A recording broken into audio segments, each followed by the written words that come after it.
Hello everyone, in this video I'll be discussing lesson number 13 of your English grammar book, articles and the. You must have read this chapter in your previous class as well. Now we will explain it in a better way. Now you have 5 vowels. These are your words, letters A, E, I, O, U, and the remaining letters in your alphabet are consonants. So the words like ant, ape, egg, elf, they are starting with your vowels, and others like consonants like fan, they're starting with consonants. Coat, rain, they are starting with consonants, so we use a with them. Okay, but they are only used with singular words like an apple, a clown. Okay, be it a vowel, be it a consonant, we use only with the singular words, not with the plural ones. With apples, an is incorrect, and even if you are using with a consonant, is incorrect. Okay, then we have done this exercise in the class. It is very easy. You can do it yourself if you haven't done. Those who have not attended the class, you have to focus on sound also, children. Like for example, umbrella. When you start reading it properly, the correct pronunciation should be there. The sound should be focused, because with sound you will be able to understand that whether the vowel is used, which is used, is giving the correct sound or not.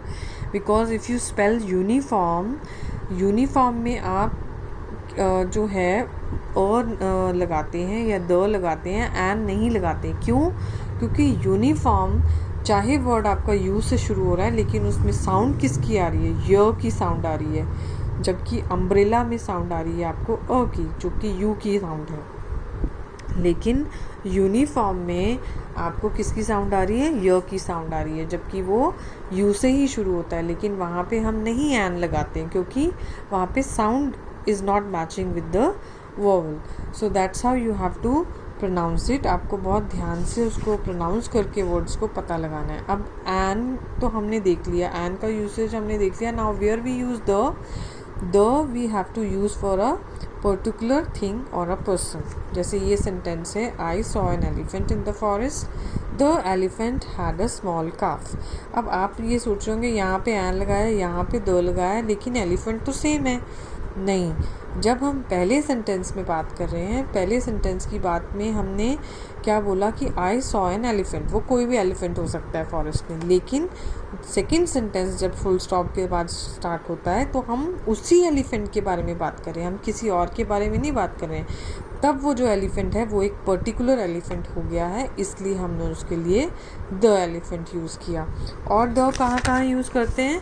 जहाँ पे एक particular चीज़ के बारे में बात हो रही है, जैसे the sky, the earth, the moon, the Ganga, the Taj Mahal, the red fort. ये जो है एक ही है, यूनिवर्सल है. ठीक है, इसलिए हम इनके आगे द यूज़ करते हैं. And please make sure that with plural forms also. जैसे यहाँ पे गोट्स है, ठीक है, ये वाला जो एग्जाम्पल है, अगर यहाँ पे गोट होता तो हम अ लगाते, लेकिन अब यहाँ पे गोट्स है. Same like here also children में अगर यहाँ पे चाइल्ड होता हम तो अ चाइल्ड लगाते. So you have to be very very just very specific about the noun which is used. ये जो नाउन यूज़ हो रहा है, इसके बारे में आपको अच्छे से पढ़ना है कि ये सिंगुलर है या प्लूरल है. Okay, so that was very very easy. I hope you have not faced any difficulty in solving the book exercise. Thank you very much.